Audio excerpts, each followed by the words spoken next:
ไปดีมื้อนี้ไอ้ใหญ่และน้องๆ2คนได้ใส่ชุดคอลเลกชันของตัดกวางสีมาร่วมงาน Mr. Universe ลาว2024ไอ้ยังรู้สึกตื่นเต้นหลายที่ได้เจอน้องๆหน้าตาดีๆทั้งนั้นเลยแล้วก็มีความสามารถเต็มเปี่ยมในรอบ Keyword Challenge ปีนี้ Mr. Universe ลาวจะเป็นไผ่แล้วน้องๆเดทุกคนจะเชียร์ไผ่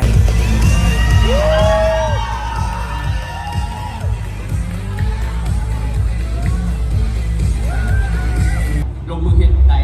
ทันทีเนาะคือว่าก่อนนี้อยู่นี่ท็อป18ของมิสเตอร์ยูเนสเรา2024วันนี้มีความพร้อมเลยแต่มาด้วยความมุ่งมั่นมาด้วยความการวางแผนมาด้วยความวางแผนทุกอย่างเพื่อจะมากลายเป็นมิสเตอร์ยูเนสคนที่2ของเราเอาและก็ตอนนี้อยู่นี่แล้วอันนี้แหละเข้าบทท่าพร้อมอย่างเราเขาตั้งจะให้ผมเล่าต่อเนาะเดี๋ยวผมมีไลน์สู่สนขนาดเลยมาต่อกันครับหลวงน้ำชา30 วินาทีเริ่มสำหรับดิฉันแล้วเขาจะเห็นสิ่งใดสิ่งหนึ่งเขาต้องมีจิตใจสิพร้อมและห่างกายที่พร้อมคือสำหรับดิฉันได้มาลงมิสเตอร์ยูนิเวิร์สลาว2024นี้ดิฉันมีความพร้อมที่สุดที่จะกลายเป็นมิสเตอร์ยูนิเวิร์สลาวคนที่2ของประเทศมีความฝันมีความพร้อมนี่แหละคือตัวของตนของดิฉันขอขอบใจโอเคขอบใจครับนุ่มๆกลุ่มนี้เฮียนฮูกับคนรุ่นใหม่หลวงพระบางได้เฮียนฮูกับคนรุ่นเก่า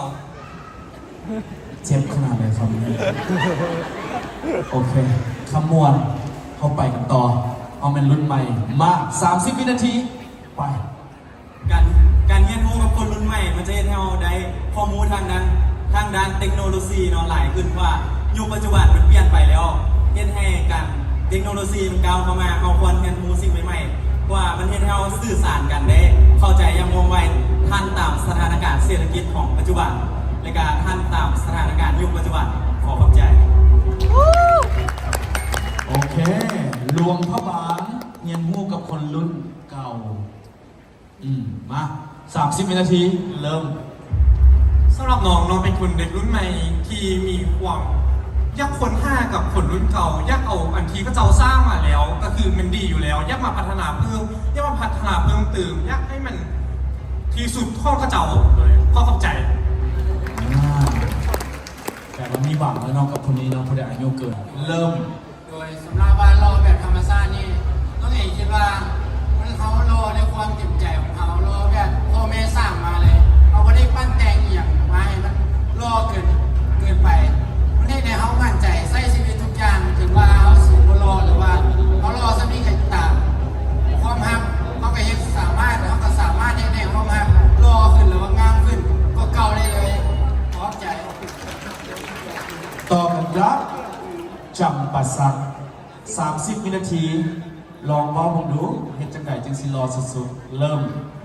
สำหรับน้องแล้วทุกคนเกิดมาความรอมันแตกต่างกันอยู่แล้ว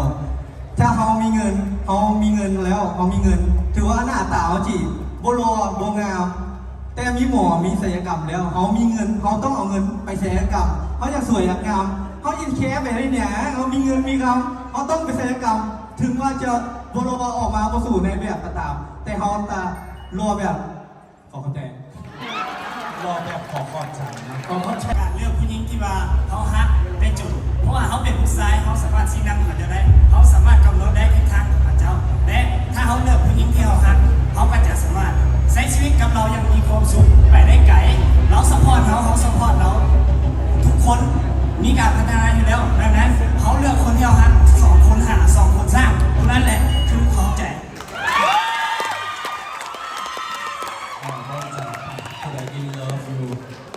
อัตตปือเลือกผู้หญิงที่บริหารแต่ร่ำรวย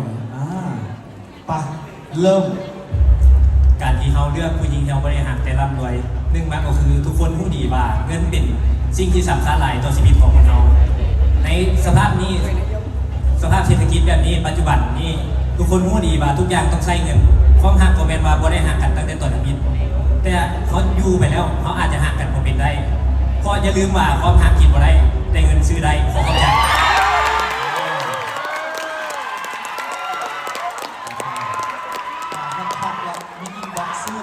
สำหรับมีภูกาอยากให้ทุกคนมั่นใจตัวเองและก็เชื่อว่าทุกคนมีความสามารถตามตัวบางเทื่อเขายังว่าสามารถที่จะพูดออกมา ได้เต็มร้อยเขายังมีโอกาสเขายังมีเวลาอยู่ประมาณ1 เดือนกว่าพยายามเฮ็ดทุกวินาทีพัฒนาตัวเองทุกๆมื้อมั่นใจกับตัวเองว่าเขามีศักยภาพและก็เต็มที่กับทุกๆโมเมนต์โอกาสที่เข้ามาคือโอกาสเดียว เพราะฉะนั้นต้องคว้ามันให้ดีที่สุดแล้วก็มือหนึ่งต่อหน้ามือที่เขาใหญ่ขึ้นเขาจะกลับมาเบิ่งวิดีโอมาเบิ่งโมเมนต์เขาด้วยความภาคภูมิใจ ขอขอบใจละลายโอ้โห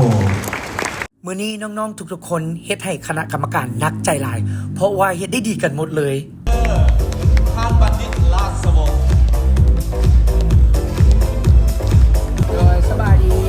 วันนี้พวกเขา3 คนมาในลุคของ Medicoder Resort Wave ปี 2024แต่ละสุดมันมีความหมายของมันก็คือมันมีต้นกำเนิดและก็มีสตอรี่มาจากตำนานที่สูญหายของการกวงซีการกวงซีมันคือกวงทองบวกกับพระฤาษีนะมันคือประทับกวงซีและนี่ฤาษีลายพระฤาษีก่อนกับและนี่ลายพระฤาษีตอนนั้นคือและนี่เป็นลายตัดกวงซีกับกวงทอง อันนี้แหละคือเรื่องราวที่อยากมาเล่าที่ให้มือนี้กันครับโอเคพานโซ่มาจากน้องโอ้